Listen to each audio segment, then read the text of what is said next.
If your child struggles with eating, refuses food, gags, or feel anxious at mealtime, you may have heard about feeding therapy. But what really happens inside those sessions? How do therapists actually help your child move from refusing food to enjoying mealtimes again? Hi, welcome back to Beyond Words with Indu, your space for parenting tips, self-care, supporting every child, including those with special needs.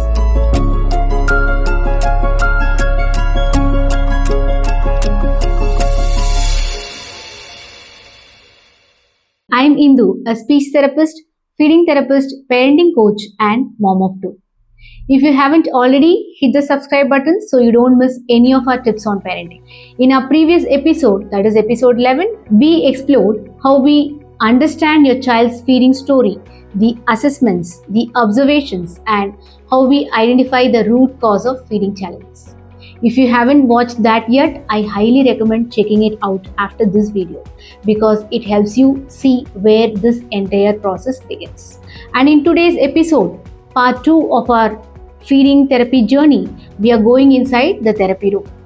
You will see how feeding therapy sessions actually work, what strategies we use, how we make therapy fun and positive for your child, and most importantly, how each small step helps them eat better, feel calmer, and build a healthy relationship with food. So let's dive in. After the assessment, therapy starts with building trust.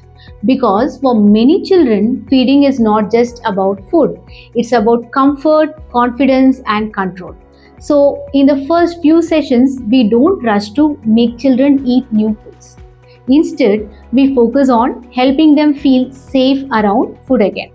Sometimes that means just exploring different textures, playing simple food games, or even touching and smelling food without pressure. It's all about reducing anxiety and building the curiosity. Once a child feels calm and comfortable, that's when we move into the physical part of eating, that is the oral motor skills. Now, let's see about the oral motor intervention. Oral motor therapy helps strengthen the lips, tongue, cheeks, and jaw so your child can chew and swallow safely. Every plan is unique because what works beautifully for one child might not work the same for the other. First is building oral awareness. Some children don't even realize what's happening inside their mouth. They may drool, hold food in their cheeks, or chew only on one side. To help with that, we start with gentle, fun oral awareness activities using vibrating tools or chewy tube for sensory input. Then light tapping or massage around lips and cheeks. Little tongue and jaw games through play. These simple exercises help your child feel their movements better and gain control when eating. Then the jaw stability, that is the foundation. Before we strengthen the lips or tongue, we first work on jaw stability because the jaw provides the foundation for all other movements. Many children struggle to coordinate their jaw while chewing. We focus on jaw grading and rhythm, starting with soft chewable tools and gradually moving to real food textures from mashed to bite-sized solid. As jaw stability improves, your child gains better control over lip closure, tongue movement, and chewing patterns. Then the next is strengthening the muscles. Once the jaw foundation is steady, we move on to strengthening the other oral muscles. Fun, play-based activities include blowing bubbles or whistles, using straw of different sizes, puffing cheeks and holding the air, tongue push-ups or side-to-side movements, lip closure games like holding a paper strip between the lips. These exercises gradually improve the endurance and coordination of oral muscles, preparing your child for smoother eating and clearer speech. Then about the functional feeding practice. Once basic oral movements are ready, we bring them into real feeding practice. Therapists slowly introduce food textures from purees to mashed food to chewable textures. Proper spoon placement, lip closure on the spoon, coordinated swallowing, clearing the mouth after each bite. We also focus on safe swallowing, ensuring your child eats comfortably without coughing, gagging, or holding food in their mouth. After strengthening the muscles and improving control, it's time to look at why some children still resist or avoid foods. That's where sensory and behavioral strategies come in. Now, about the sensory explorations. Tactile sensitivity is common. Some children may gag at soft vegetables or reject food of certain textures. We introduce sensory experiences gradually. Gentle pressure on non-threatening areas first, like knees, hands, shoulders, slowly moving closer to the mouth. Only then introducing food textures inside the mouth. Each step is celebrated, helping your child associate food with comfort and not fear.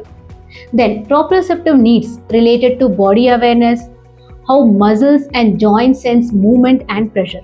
Some children need stronger sensory input to know what their mouth, jaw, and tongue are doing. We address this using chewy, crunchy, or resistive foods like chewy tube or carrot sticks. This helps your child feel their mouth movements better, improve jaw stability and strength, increase the attention and regulation, gradually accept food and manage different textures. We also adjust their sensory comfort at mealtime, like simplify the plate colors if overwhelmed, slowly introduce new smells, reduce background noise for focus, start with mild taste before stronger flavors. Now, the behavioral strategies. Some children avoid new food because they feel unsure or anxious. We use gentle, positive approaches, praise or small rewards for trying new foods, structured mealtime routines, minimal distractions, gradual introduction of new textures and tastes. Fading therapy is one key technique. We slowly reduce preferred food while safely introducing new ones alongside.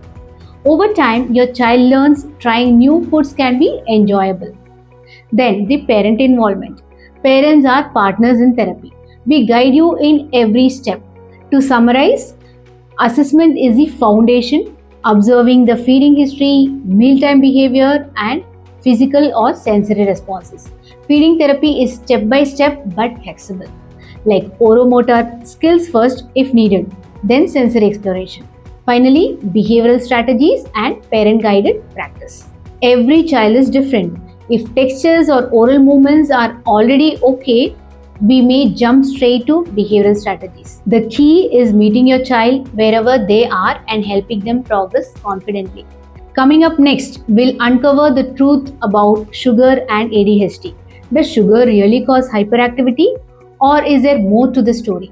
Let's look at what research actually says. If this video helped you, like, share, and subscribe to Beyond Words with Indu for more practical parenting tips. Let's raise a generation of healthy, happy kids inside and out and make mealtime joyful again. Stay tuned.